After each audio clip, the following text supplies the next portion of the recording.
Hello and welcome back to Where's the Bandwagon? My name is Will and this is part 4 of our breakdown of the Unquiet Dead. If you haven't seen the other parts, then you can use the card on the top right hand side of the screen.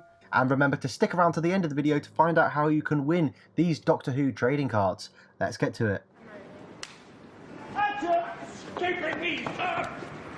What do you know about that hobgoblin? I suppose you put you up with me. Yeah, mate. Yeah, not now, thanks. Right, you! Follow that hearse! Can't do that, sir! Why not? Tell you why not? I'll give you a very good reason why not, because this is my coach! Well, get in then!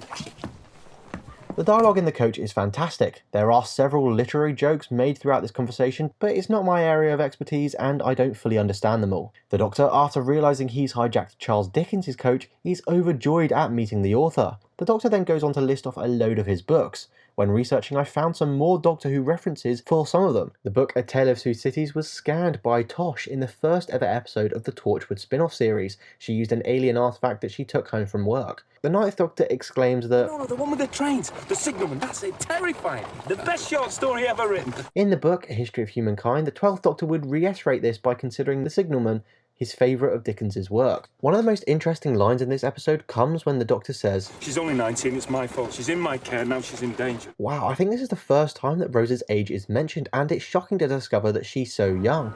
My mum was right, that is one hell of an age gap.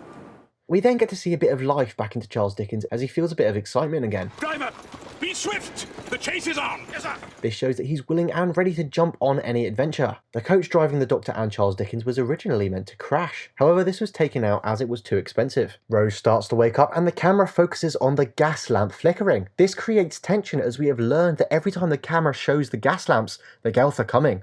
Sneed says, Perhaps you'll do us an exorcism on the cheap. This tells us a lot more about his character, that despite this incredibly strange situation, his first thought is on money. Mind you, truth be told, it's been good for business. Just what people expect from a gloomy old trade like mine. We would see more of this character trait when he talks about getting his house on the cheap, because people thought it was haunted. That's how I got the house so cheap. Sneed is such a slimy character, but you can go back and watch this entire episode again and understand fully why he does everything that he does. According to Gatiss, there was a scene that was cut where the Doctor would be mistaken for Sneed's new cleaner. Sneed would have said he thought he'd be a woman, to which the Doctor would have replied, no, not yet. This would of course have been a call to the fact that Time Lords can change their sex. We see that Dickens is passionate about this adventure. Like to me, child! Summon him a moment. This shows that just the slightest injection of adventure was enough to energise him. Dickens says, What Shakespeare is going on? This is a joke about the fact that people say, what the Dickens? It turns out that the phrase what the Dickens actually has nothing to do with the author Charles Dickens. Rose comes face to face with a zombie ghost and says, Are you alright? Come on, Rose. She also says, Kidding me, yeah? You're just kidding. This is a character trait continued from the first episode in the series where she refused to believe the Ortons were real. You got me very funny. Now I usually don't point out goofs in this series, but these two are just so obvious. Here is a straight up light switch. Here is a straight up radiator. I don't know why, but Charles Dickens running at Sneed here and trying to think of something to say is just cracks me up every time. How dare you, sir! This is my house! The Doctor kicks the door in and says, I think this is my dance. which is very similar to a plot in the upcoming episode The Doctor Dances. The Doctor introduces himself and the name's the Gelth Doctor. start Who are you talking. then? They What do you say, Failing, open the rift, we're dying. we later learn that the Gelth are tricking the Doctor here and are actually hostile. You can actually tell from the start of this episode that they are hostile as they kill Mr. Redpath so they can occupy his body. I think here, before the Doctor arrived, the Gelth had a plan to just take the planet by force, but once they saw the Doctor they changed their plans. Either once they saw him they wanted to use the Doctor to open the rift as they knew he had the knowledge to do so, or they thought that the Doctor would have been able to stop them if they just tried to take the world by force, so they changed their plans to play the pity card and tricked him. You can see their body language and actions change as soon as the Doctor introduces himself. Maybe they'd learned about him during their involvement in the Time War. Throughout the next scene, the Doctor has his madman smiling face on. This shows us that he's just enjoying being there, enjoying the history, the characters and the situation. It's well known that one of the reasons Christopher Eccleston was interested in the role of the Doctor was because he wanted to prove that he could play fun, light-hearted parts. At the time I was seen as this very social realist actor, no sense of humour, no laughs.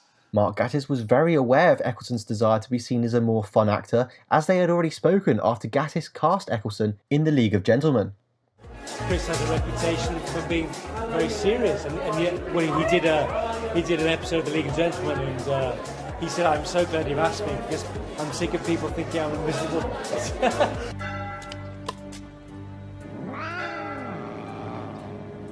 Kenny Harris, as I live and breathe. Just in time to see the unveiling. Mr. Griffin, would you oblige? Rudinora. The Doctor looks at Gwyneth with interest. This is the first time we see the powerful intellect of the Doctor by seeing him work out multiple things at the same time. Here he isn't just working on the mystery of the Gelth and possible solutions, but he's also working out what Gwyneth is and how she has these powers. One of the best examples of the Doctor working things out alongside the main threat comes in Asylum of the Daleks, when the Doctor fixes Amy and Rory's marriage as well as working on the main threat. What's he doing? He's chosen the most defendable area in the room, counted all the Daleks, counted all the exits, and now he's calculating the exact distance we're standing apart and starting to worry. Oh, and look at him frowning now. Something's wrong with Amy and Rory, and who's gonna fix it? And he straightens his bow tie. You know, we split up. What can you do? What can I do? Nothing. It's not one of those things you can fix like you fix your bow tie. Oh, Amy. Doctor, what's going to happen to me? Seriously. One off. In no particular order, we need to neutralise all the Daleks in this asylum, rescue Oswin from the wreckage, escape from this planet, and fix Amy and Rory's marriage. They're subtracting love. Don't let them. It's the Doctor's. When you were sleeping. Time Lord. What's the bed? He doesn't even need it. Then why didn't you just tell us?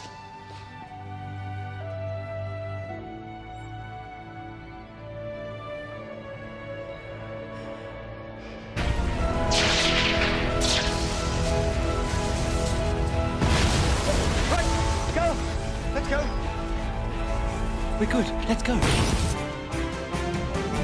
Yes. I can see you. Okay. Here we are introduced to the Cardiff space-time rift, simply called the Rift. What's the rift? A weak point in time and space, a connection between this place and another. This end of the rift is located in Cardiff, while the location of the other end of the rift is constantly changing. Many things fall through the rift, and Torchwood in the spin-off series usually have to deal with them. The rift has displayed traits similar to a sentient being. For example, in the shocking episode of Torchwood called Adrift, the rift would sometimes return those it had abducted from Cardiff, and Jack Harkness believed it was an attempt by the rift to correct its mistakes and the damage it was doing. It's increased over the last year. Like the Rift is trying to correct its mistakes. While editing this, I remembered that this is the same actor who played the grandfather in The Hungry Earth. An easy explanation for the actor playing multiple roles could be spatial genetic multiplicity, which is the reason given for Eve Miles playing both Gwyneth and Gwen Cooper. In The Stolen Earth, the Rift was used alongside Mr. Smith to contact the Doctor via Martha's superphone. At the end of Journey's End, the Rift would be used as a tow rope wrapped around the TARDIS so they could fly planet Earth back home. We've got the Torchwood Rift looped around the TARDIS by Mr. Smith. We're going to fly planet Earth back home.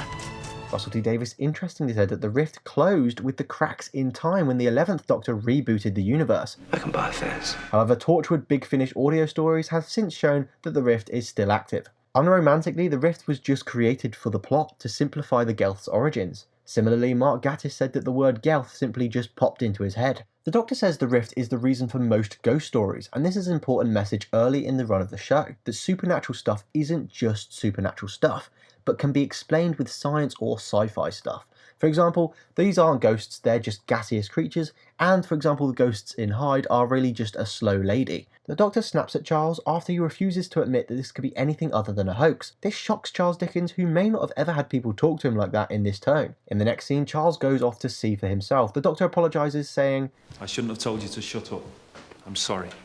But you've got one of the best minds in the world. Dickens starts to consider that this may be real, and that therefore he has wasted his time trying to disprove these kind of supernatural events. Dickens has a little crisis as he feels that if this is real, that he's been fighting in the wrong corner.